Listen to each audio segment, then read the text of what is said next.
Hello, everyone. Today I'm at the Golden Apple comic store with Chris Daughtry. Hey. And this is On the Spot Interviews. Well, it is really cool to be able to talk to you in this capacity. I mean, OMG. Right? Yes, this is amazing.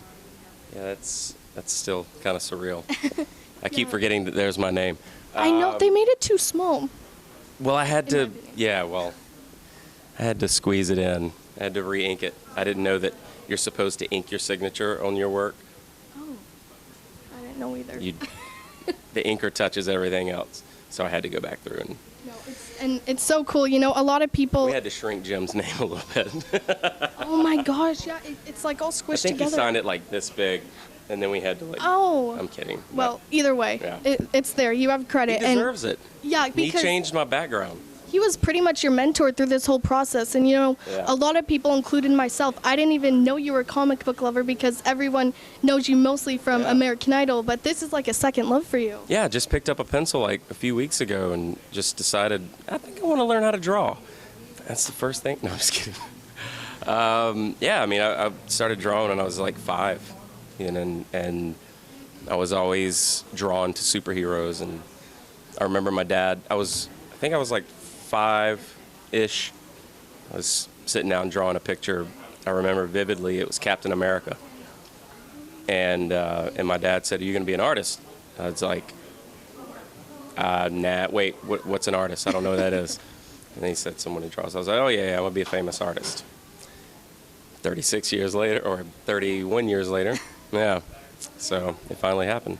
Well, and it was with the guy who inspired me to want to draw comics in the first place. Yeah, and you know, he mentored you through the whole process. And I think what's so cool is, you know, it's not just one cover. There's 3 different covers that people can be surprised with. We actually set them up in the back. But I have to ask, what's your personal favorite? I kind of like the spotlight. Oh, okay. Because I just think that looks really cool how it pops. And then, of course, the full color. Mm-hmm. But I do like the fact that they can see some of the original pencils. But yeah, there was a lot of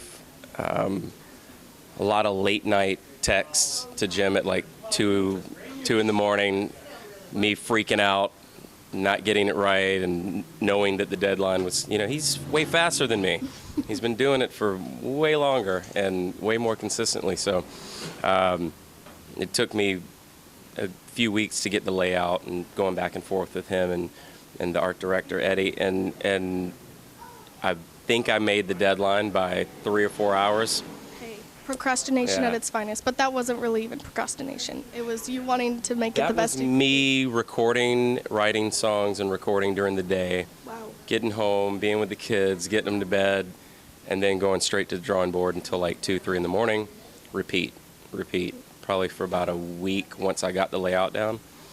So I think I lost like 6 or 7 pounds just, yeah. Okay, well, there's a Chipotle right across the street. Oh, no, I'm all good now. Oh, okay. I started eating again. I'm healthy.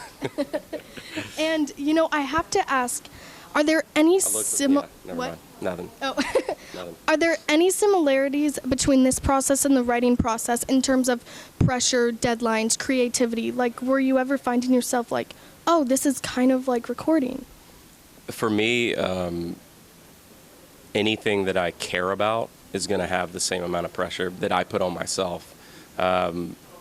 With songwriting, you know, there's all this pressure to top this or to top that, and you got to fit in here, or how is that going to fit in current radio? And so there's all that to try to beat that and still be yourself. And then with this, not only did they give me the title, it's Batman number 50, Capullo's book, and Jim Lee is going to ink it, so this is my first cover. The pressure to be like great that I put on myself was pretty stressful. But you know, Jim kept saying, "Oh, just have fun with it, have fun with it." I'm like, I can't have fun when I'm stressed.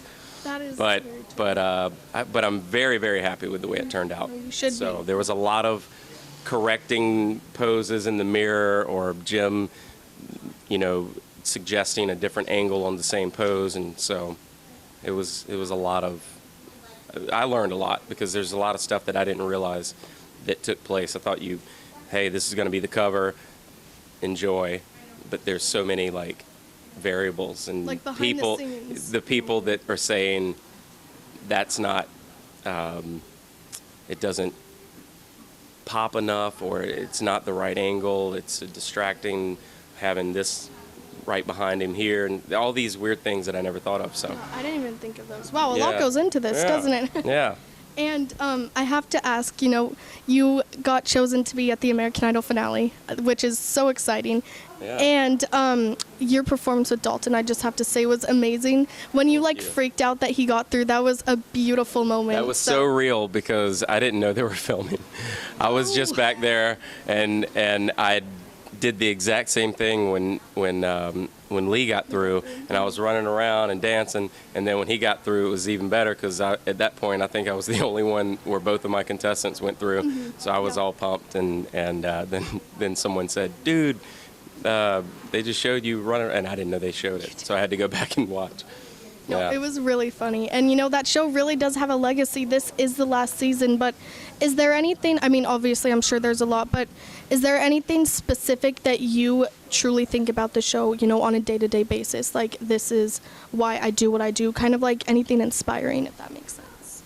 About the show? Yeah. Yeah, I mean, I feel that it'll always be a huge part of my history and a big reason that people know who the hell I am, Otherwise, I was, playing in clubs for my guest list, pretty much.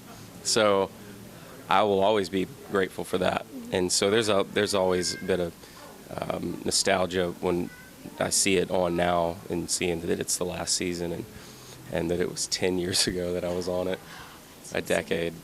That's insane. So yeah, there's always a soft spot in my heart for that. Well, of course, I always enjoyed watching you on that. And I don't have a TV currently, but you were also on the Passion Live. Can you just let people know where to find it? Because I'm pretty sure it's out now. Yeah, it's on Hulu.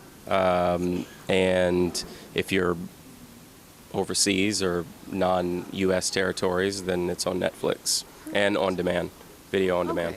Okay, then I can definitely access Yeah. it now. Yeah, there's tons of access for it. Yeah. That's great.